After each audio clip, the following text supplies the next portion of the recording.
اتزار صاحب آپ نے ہمیشہ جو بات کی وہ بڑی حق کی سچ کی اور کھڑے ہو کے کی، چاہے کسی جگہ بھی ہو۔ اب جو موجودہ حالات ہیں، کل ایک دوسرے کے خلاف ان کی سخت تقاریر تھی۔ مولانا صاحب نے کچھ دن پہلے پیپلز پارٹی کے متعلق جو کہا، زرداری صاحب نے نواز شریف کے متعلق جو کہا، مریم صاحبہ نے زرداری صاحب کے طرف بلاول صاحب کے متعلق جو کہا، جو پمفلٹ تقسیم ہوتے رہے، اب یہ سارے چیز نظر ضرورت ہے، مفادات کی جنگ ہے یا کچھ اور معاملہ؟ یہ جو جہاں تک تو مسلم لیگ نواز کا تعلق ہے، میں کچھ نہیں کہہ سکتا۔ ان کے ذہن میں 3-4 مقاصد ہوتے ہیں، ایک نہیں ہوتا۔ ایک ساتھ ساتھ ہی مسئلہ ہوتا ہے جو مریم کا ایک جملہ میں سمجھتا ہوں کہ ان کی تمام سیاست کو واضح کر دیتا، اور وہ کمال جملہ ہے۔ وہ گاڑی میں بیٹھ رہی ہے، تاریخ پیشی پہ آئی ہے اور جا رہی ہیں۔ اب اس سے پوچھا جاتا ہے تو وہ کہتی ہے مفاہمت، ہم مفاہمت نہیں، ہم مزاحمت میں یقین رکھتے ہیں، ہم مزاحمت میں یقین رکھتے ہیں۔ اور پھر سوال ہوتا ہے کہ مفاہمت، وہ کہتی ہے بھائی مزاحمت ہوگی تو پھر مفاہمت ہوگی نا، پاور ٹاکس ٹو پاور۔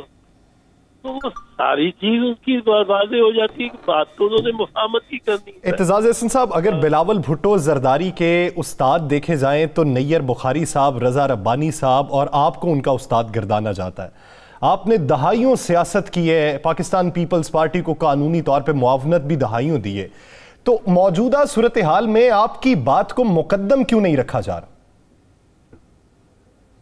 یہ تو ایک ہماری اپنی پارٹی کا مسئلہ معاملہ ہے، اور میں سمجھتا ہوں کہ پارٹی اسی لائن پہ ان کو تجربہ کر کے آ جائے گی۔ اور باقی بات یہ چیزیں عرض کر دوں، میں بارہا کہہ رہا ہوں کہ کیپ این آئی آن بلاول۔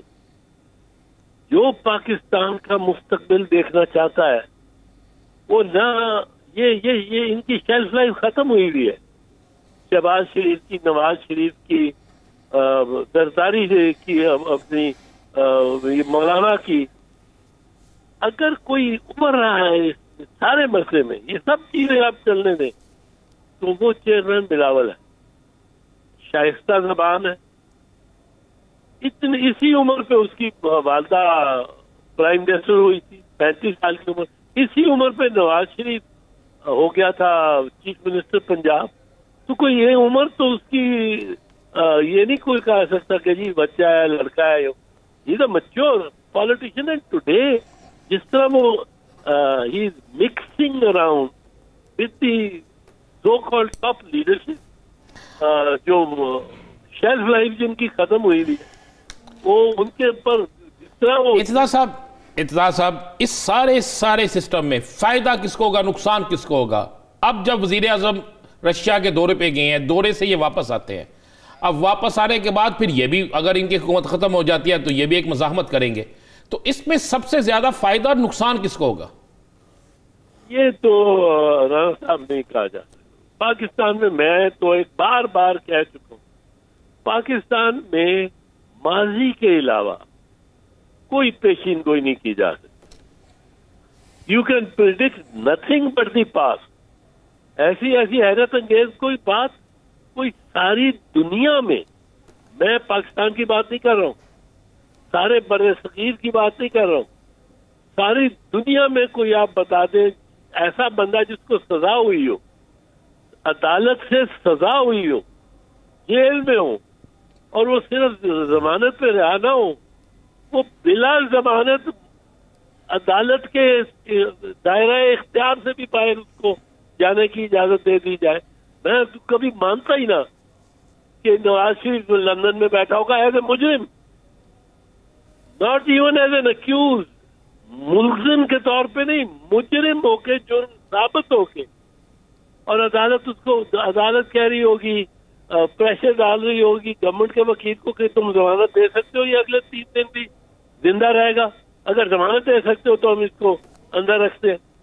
تو آج پھر جو اٹارنی جنرل کا خط ہے جو ان کے ڈاکٹر ڈیوڈ لارنس نے ریسیو کیا ہے، کیا آپ اسے بھی ڈھونگ سمجھتے ہیں؟ نہیں مجھے یہ لارنس کو لکھا جو خط اٹارنی جنرل نے، اٹارنی جنرل نے لکھا کہ ہماری جو میڈیکل ٹیم ہے، آپ 2 ہفتوں کے درمیان کسی بھی وقت کا وقت دیں، وہ آپ سے آ کے ملے، میڈیکل رپورٹ چیک کرے اور اس کے بعد ایگزامن کیا جائے اور وہی رپورٹ عدالت میں پیش کی جائے گی۔ اچھا، تو اس سے کیا آپ کیا نتیجہ کیا کرنا چاہتے ہیں؟ یہ پوچھنا چاہتے ہیں کیا حکومت ان کو واپس لانے کے لیے تگ و دو واقعی سنجیدہ طور پہ کر رہی ہے، صرف ڈھونگ رچا رہی ہے؟ نہیں، حکومت تو کرے گی۔ وہ تنگ آیا ہوا ہے پرائم منسٹر، وہ تو روتا ہے کہ اس کو دھوکہ دے کے نکل گیا ہے، اور دھوکہ تو یہ دے کے نکلا ہے۔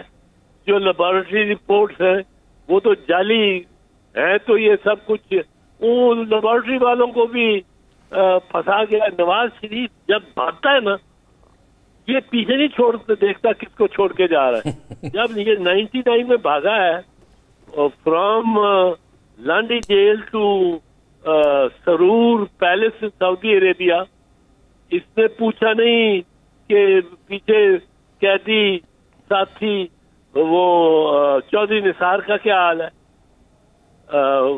خواجہ آصف کا کیا حال ہے، مشاہد حسین کا کیا حال ہے، غوث علی شاہ کا کیا حال ہے، شاہد خاقان عباسی کا کیا حال ہے۔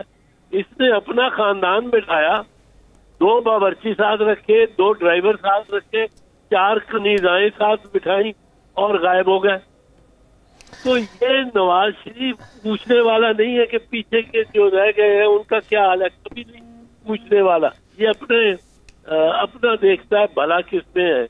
اب اس کی بھلائی نواز شریف کے لیے بڑی مشکل ہے۔ نواز شریف اقتدار کے میں نہیں سمجھتا ہوں قریب آ سکتا ہے، ڈسکوالیفائڈ ہے۔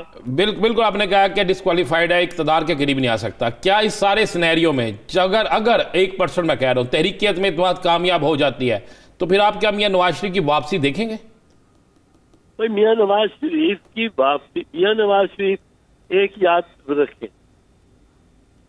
ڈسکوالیفائڈ رہے گا کم از کم 10 سال سینٹنس سرو کر لینے میں۔ اگر اسفند یار ولی کا کیس آپ سامنے رکھیں، سپریم کورٹ کی ججمنٹ، تو انہوں نے 10 سال کی ڈسکوالیفیکیشن کو مناسب کہا۔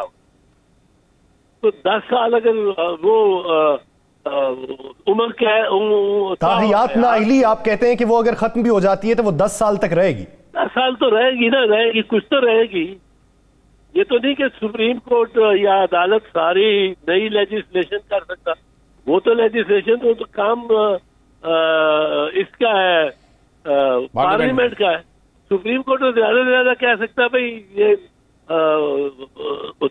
حیات غیر آئینی ہے، پر سپریم کورٹ نے خود کہا ہوا ہے کہ 10 سال آئینی ہے۔ تو 10 سال اگر دے دیا تو نواز شریف بھی آؤٹ ہے، مریم بھی آؤٹ ہے۔ مریم سہارا لیے ہوئے ہے اور نواز شریف کے اس فیصلے پر جو بیل کے میں ڈسکشن کرتے ہوئے جو چیف جسٹس صاحب اسلام آباد ہائی کورٹ نے فیصلہ دیا، جس کو ریورس کر دیا تھا سپریم کورٹ میں، اور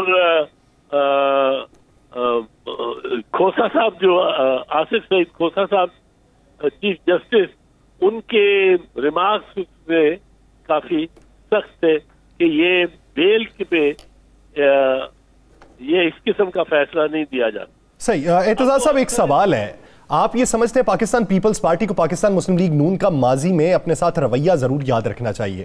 آج کی بیٹھک میں آصف علی زرداری صاحب شہباز شریف صاحب کو کہتے ہیں کہ کوئی جو کچھ مرضی کہے آپ ہی ہمارے طرف سے وزیر اعظم ہوں گے، تو اب کی بار پھر سے ان پر تکیہ کرنے میں آپ کو منطق کیا دکھائی دیتی ہے؟